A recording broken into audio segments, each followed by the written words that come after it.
আসসালামু আলাইকুম। আশা করি সবাই ভালো আছেন। আলহামদুলিল্লাহ আমিও ভালো আছি। তো চলে আসলো রমজান মাস। তো রমজান মাসে আমরা সবাই রোজা রাখি। তো রোজা রাখার পরে যখন আমরা ইফতার করি, ইফতারের সময় যদি দেখি কোনো ডেজার্ট আইটেম সেখানে আছে, তো ডেজার্ট আইটেমটা দেখে কিন্তু আমাদের মনটা কিন্তু অনেক আনন্দে ভরে যায়। তো ডেজার্ট আইটেম বলতে আমরা বুঝি জিলাপি, বুন্দিয়া, দই, মিষ্টি।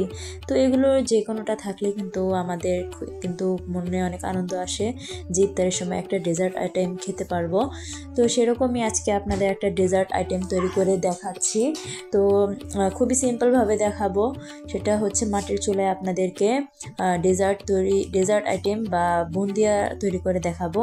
তো আমি এখানে নিয়েছি এই বুন্দিয়াটা তৈরি করার জন্য 1 কাপ পরিমাণের বেসনটা কিন্তু নিয়ে নিছি। বেসনটা কিন্তু আমি ভালোভাবে ছেঁকে নিছি। তো যে কাপের পরিমাণে আমি বেসনটা নিলাম সেই কাপের বেশি অর্ধেক মানে যে পরিমাণ নিয়েছিলাম তার থেকে একটু কম পরিমাণে পানিটা নিব, বা সেই পরিমাণে পানিটা দিয়ে তারপর হচ্ছে ভালো করে মিশ্রণটা মিশিয়ে নিব। তো দেখুন এই ব্যাটারটা তৈরি করার জন্য আমার কাছে কিন্তু কোনো হ্যান্ড ব্লেন্ডার ছিল না, তার জন্য আমি একটা চামচের সাহায্যে কিন্তু ভালোভাবে কিন্তু মিশিয়ে নিচ্ছি। তো পারফেক্টভাবে মেশাতে হবে যাতে কোনো দানা দানা না থাকে বা গুটি গুটি না থাকে। তো যেহেতু চামচ দিয়ে করতেছিলাম হচ্ছিল না, পরে হচ্ছে আমি হাত দিয়ে করতেছি। তো একদম পারফেক্টভাবে তৈরি যদি না হয় তাহলে কিন্তু আপনার বুন্দিয়াটা ঠিক মতো হবে না। তো দেখুন আমারটা একদম পারফেক্টভাবে হয়েছে। তো এখন হচ্ছে আমি এই জালিটা নিয়ে নিছি, এই হচ্ছে একটা আর কি ছিদ্রওয়ালা একটা বাটি নিয়ে নিছি। তো এটা দিয়ে আজকে আমি বুন্দিয়াটা তৈরি করব। তো দেখুন এই ছিদ্রটার ভিতর দিয়ে কিন্তু হচ্ছে নিচে দিয়ে যে ছিদ্রগুলো আছে সেগুলো দিয়ে কিন্তু ব্যাটারটা তেলের উপর পড়বে। তো আসেন আপনাদেরকে দেখাই। তো দেখুন আমি চুলার উপর কড়াইটা বসিয়ে দিছি। তো এখন হচ্ছে আমি কড়াইটা গরম হওয়ার জন্য অপেক্ষা করতেছি। তো কড়াইটা আমার অলরেডি গরম হয়ে গেছে। এখন আমি এখানে তেলটা দিয়ে দিতেছি। তেলের পরিমাণটা কিন্তু একটু বেশি দিতে হবে, আর অপেক্ষা করতে হবে যাতে তেলটা ভালোভাবে আপনার গরম হয়।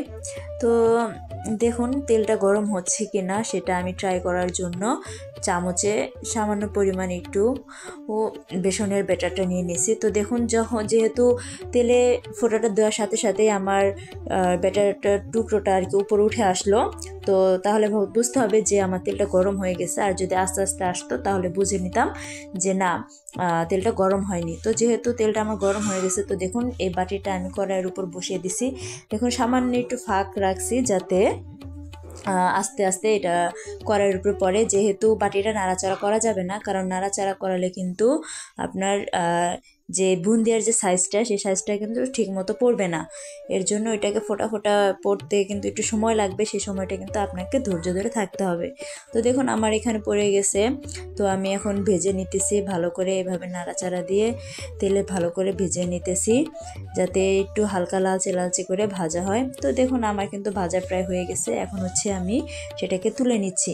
তো এখানে হচ্ছে আপনার পরিমাণটা কিন্তু একরকম হবে না, এক একটা এক এক রকমের সাইজের হবে। তো ভাজা হয়ে গেছে, এখন হচ্ছে আমি একটা বাটিতে তুলে নিতেছি। তো দেখুন আমার 1 কাপ বেসন দিয়ে কতগুলো হয়ে গেছে। তো এখন হচ্ছে আমি ওই কাপ পরিমাণ দিয়ে 1 কাপ পরিমাণের চিনি নিয়ে নিচ্ছি। তো এখন হচ্ছে আমি শিরাটা বানাবো এবং সেই পরিমাণেই কিন্তু পানিটা আমি দিয়ে দিতেছি। তো দিয়ে এখন দেখুন এখানে আমি দিয়ে দিচ্ছি একটা এলাচ ভেঙে দিলাম।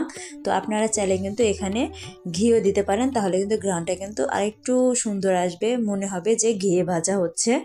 তো দেখুন এখন আমার শিরাটা কমপ্লিট হয়ে গেছে। এখন এখানে হচ্ছে আমি গরম শিরার ভিতরেই কিন্তু বুন্দিয়াগুলো ঢেলে দিলাম।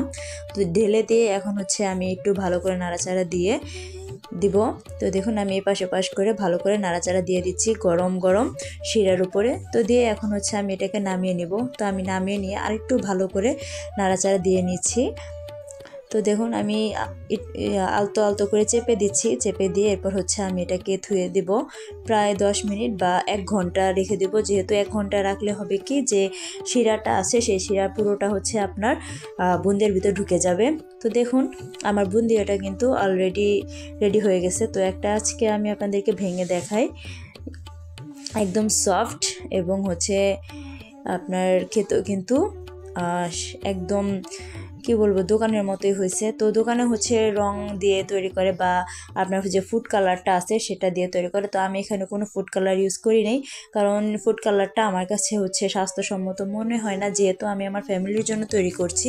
তো যেটা ন্যাচারাল সেটাই আমি তৈরি করছি, যাতে কোনো ধরনের কেমিক্যাল না থাকে তার জন্য। তো ধন্যবাদ সবাইকে আমার ভিডিওটি দেখার জন্য। ভালো থাকবেন, সুস্থ থাকবেন। আল্লাহ।